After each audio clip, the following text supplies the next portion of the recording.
अम्बेडकर नगर अशरफपुर की शौचालय का बड़ा बयान, अतिक्रमण हटाने में प्रशासन नहीं कर रहा सहयोग।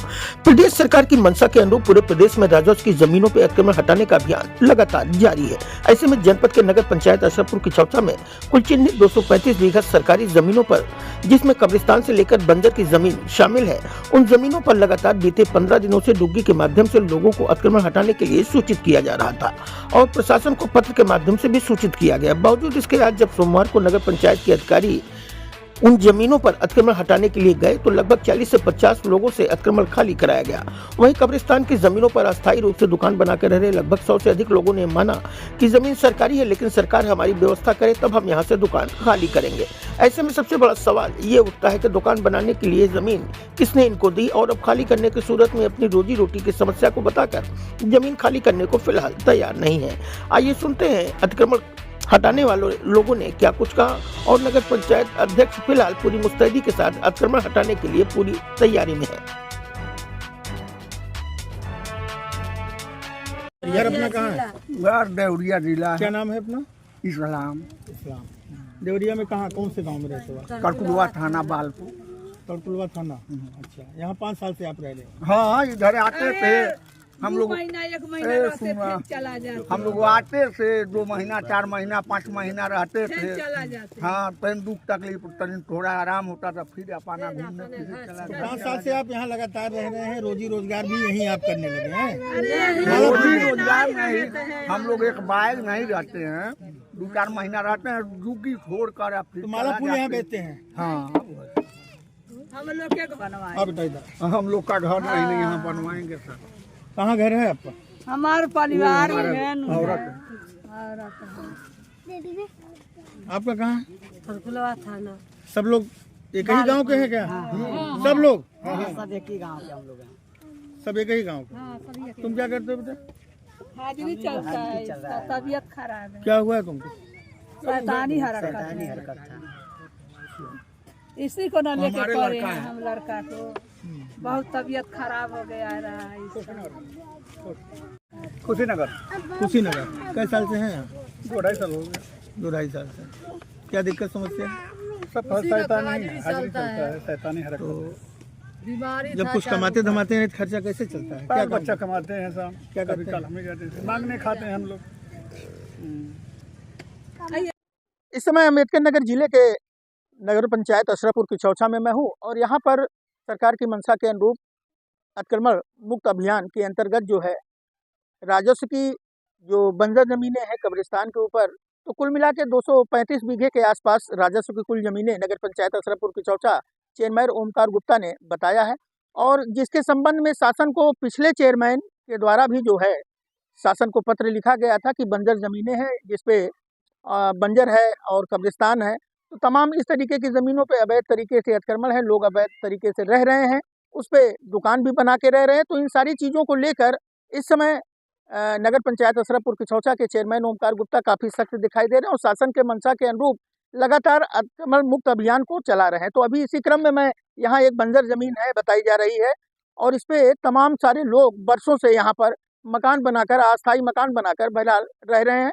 तो अभी लगभग 40 से 50 लोगों को इस ज़मीन से फिलहाल खाली कराया गया, अतिक्रमण मुक्त कराने का प्रयास किया गया और तमाम सारी अभी ज़मीनें हैं जो कब्रिस्तान के ऊपर लोग दुकान बना के रह रहे हैं, उनका भी अभियान किन्हीं कारणों से फिलहाल रुका हुआ है। लेकिन कुल मिला के देखने सुनने वाली बात यह है कि कब्रिस्तान पे किसी तरीके का निर्माण करा के रहना कितना जायज़ है, कितना नाजायज़ है, ये तो आने वाले वक्त में पता चलेगा। फिलहाल जो नगर पंचायत अशरफपुर की चौचा है राजस्व जमीन खाली कराने के अभियान में लगातार लगा हुआ है। यूपी न्यूज़ अर्बन पंचायती से कैमरामैन अहमद अली के साथ रवि श्रीवास्तव, अम्बेडकर नगर।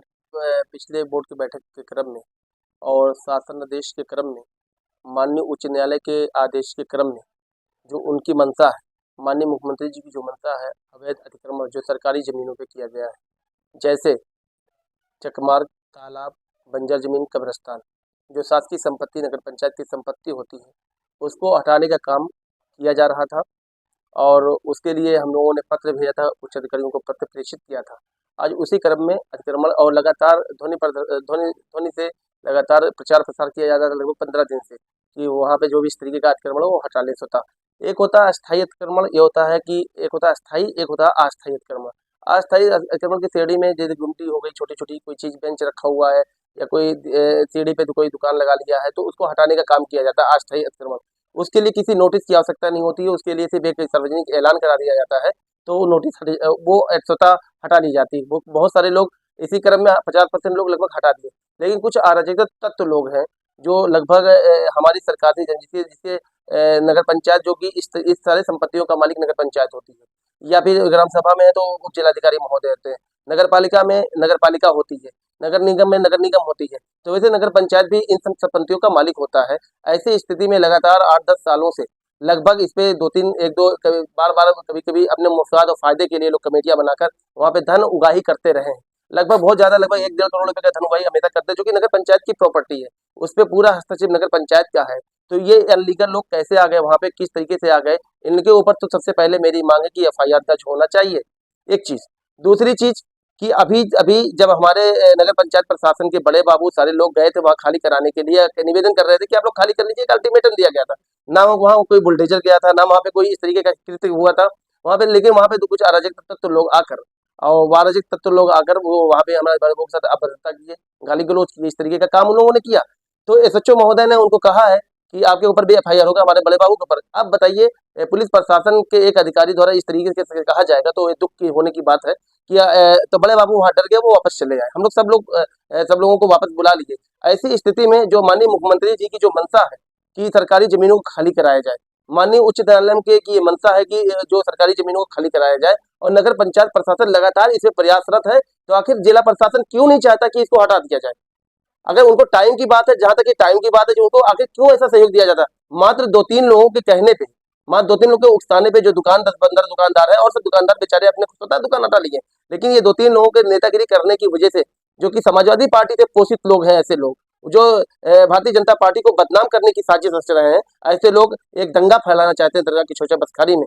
तो मैं ऐसे लोगों को स्पष्ट बता देता हूँ, इनके खिलाफ एफआईआर भी कराऊंगा।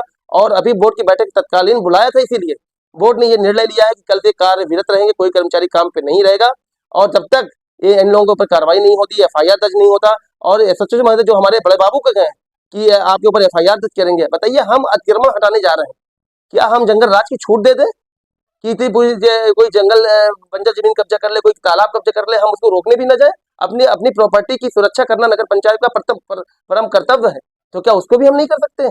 हमको करना पड़ेगा। अम्बेडकर नगर कोटे के चुनाव में अधिकारियों पर धांधली का आरोप ग्रामीणों ने कलेक्ट्रेट पर किया धरना प्रदर्शन। आलमपुर तहसील अंतर्गत सफरुद्दीनपुर ग्राम सभा में 10 जून को हुए कोटे के चुनाव में धांधली को लेकर ग्रामीणों ने आज जिलाधिकारी इस्लामिक दृष्टिकोण से बात आती है, वहाँ पे आप चप्पल पहन के कब्रिस्तान पे नहीं जा सकते। लेकिन ऐसी स्थिति में वहाँ पे इतनी गंदगी, वहाँ पे जिनाकारी हो रही है, वहाँ पे बलात्कार हो रहा है, वहाँ पे धन उगाही हो रही है, वहाँ पे लगातार कम से कम 150 दुकानें अवैध तरीके से लगाई गई हैं, वहाँ पे पुल, उस कबर पे पुल जहाँ चढ़ना चाहिए वहाँ पे लैट्रिन बाथरूम गिरी हुई पड़ी हुई है। तो ऐसी स्थिति में देख सकते हैं। तो मैं तो आम मुसलमानों से भी अपील करूंगा कि इसमें मेरा बढ़ चढ़ कर सहयोग करें, और मैं कब्रिस्तान के मुस्तकबिल के लिए, उसकी बाउंड्री वाल के लिए जो मुझसे हो सके, 1 लाख 2 लाख रुपए की जरूरत पड़ेगी वो मैं देने के लिए तैयार हूँ।